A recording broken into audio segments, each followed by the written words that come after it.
Are you actually in control of your life? You decide to wake up at 6 a.m., but you hit snooze.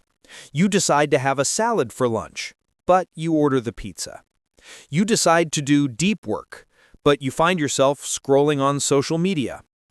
Every day, we make conscious decisions, but what if I told you that the vast majority of your life, perhaps 95% of it, isn't run by those conscious decisions at all? It's run by a program, an autopilot code installed deep within your brain, running loops of behavior you don't even notice. You are not weak, you are not lazy, you are simply running old software. For the next 20 minutes, we are not going to talk about willpower or motivation. We're going to do something better.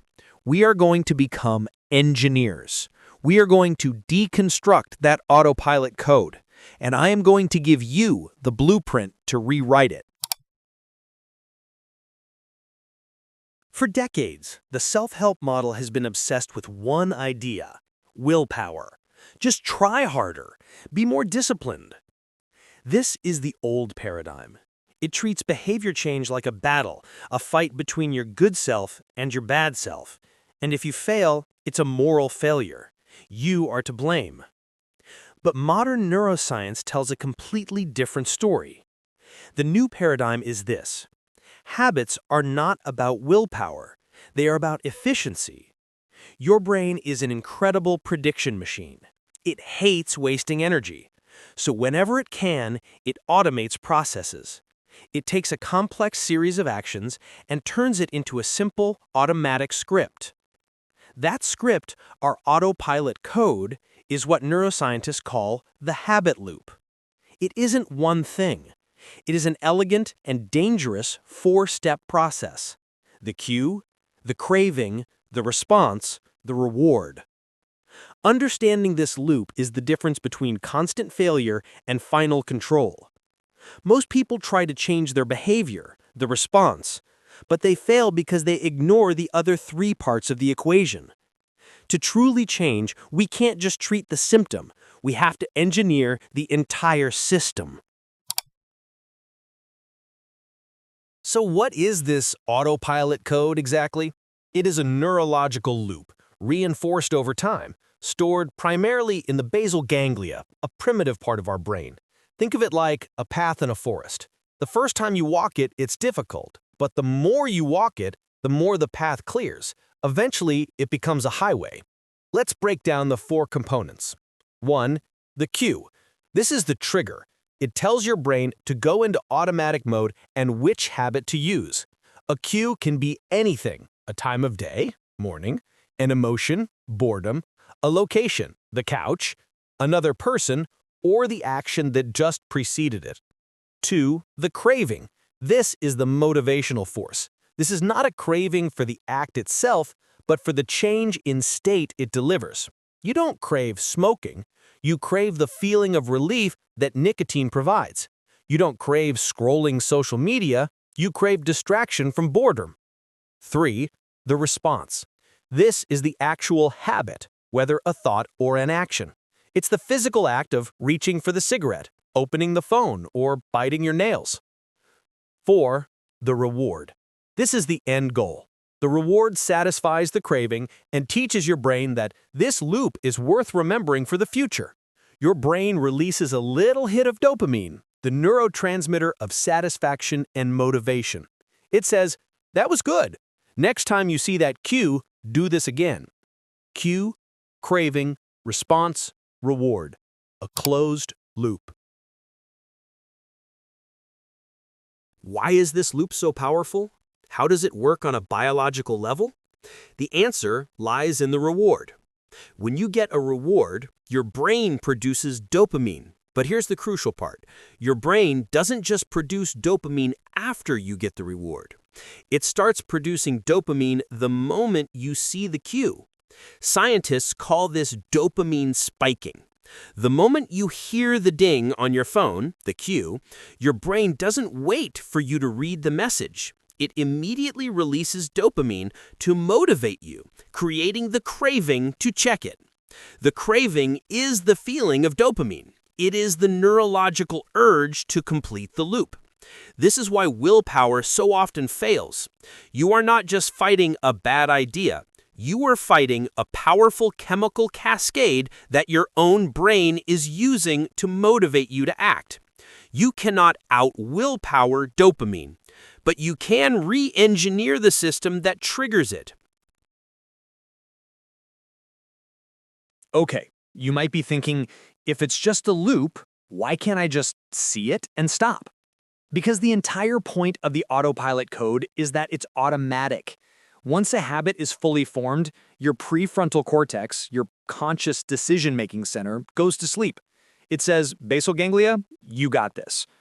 You've done it so many times that it's no longer a choice, it's a reflex. Another critical nuance. There are no bad or good habits to your brain. There are only effective or ineffective ones at delivering a reward. Your nail-biting habit?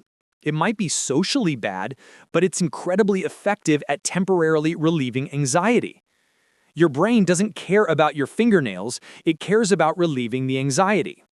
To change a habit, you cannot just eliminate it. You must replace it with a different response that delivers a similar reward. Let's see this autopilot code in action. Meet Mark. Mark is a talented designer, but he constantly struggles with procrastination. Here is his loop. Every morning, he sits at his desk and sees the big, difficult project for the day. That's the cue. He immediately feels a wave of anxiety, a feeling of being overwhelmed. He has a powerful craving to escape this unpleasant feeling. So what's his response? He tells himself, I'll just check my email for 1 minute. And the reward? Instant relief. He no longer feels overwhelmed. Plus, he gets a few small dopamine hits from answering easy emails. He feels productive. Do you see the problem? Mark's brain has just learned when you feel overwhelmed by work, the best way to feel better is to open email. His autopilot code is reinforcing procrastination. Every day, that neural pathway gets stronger. He isn't lazy. He is just the victim of a perfectly engineered loop. Mark's story is all of our stories. Whether it's emotional eating, mindless scrolling, or avoiding difficult conversations, we all have our loops, and they will keep running unless we intervene. So, how do we intervene? Welcome to the engineering department. We are not going to try to break the machine, we are going to upgrade it. This is the 3-stage habit upgrade blueprint. You cannot fix a system you do not understand, so your first step is to become an investigator. Your assignment, the loop log. Get a notebook. Pick one habit you want to understand.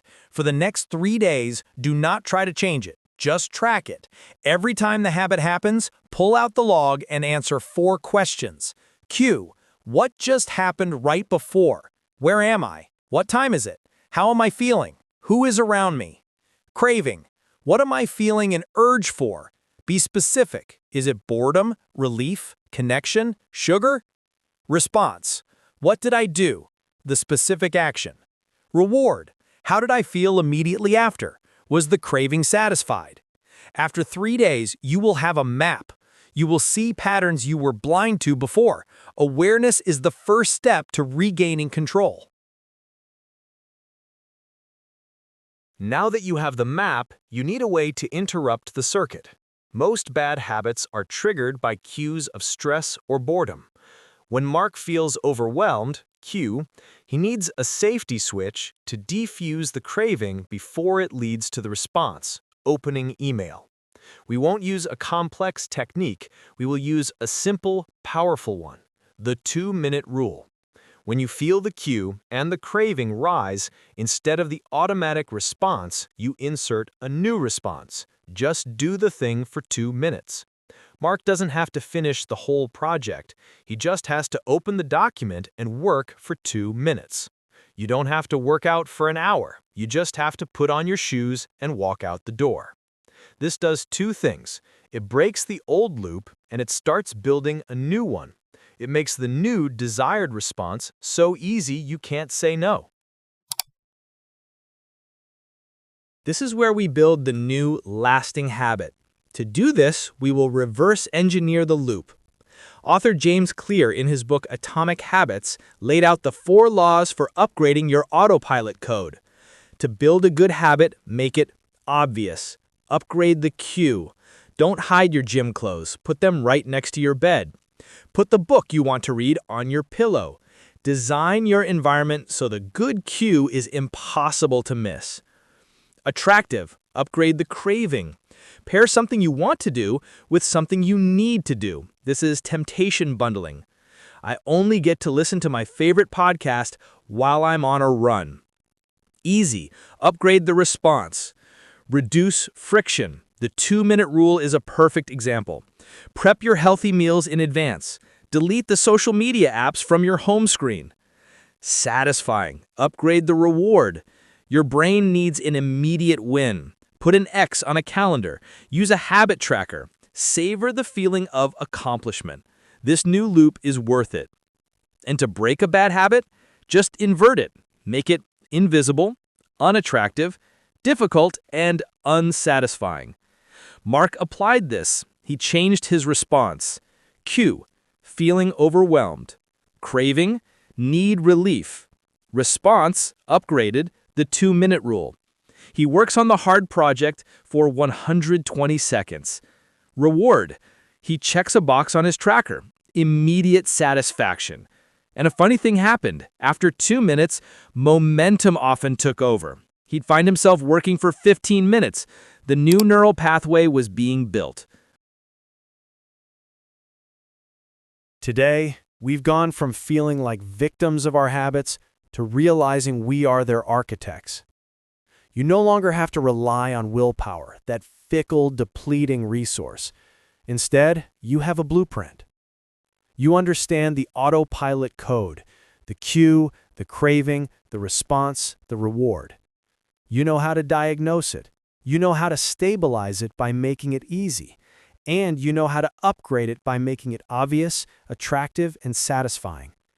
This journey is not about becoming perfect.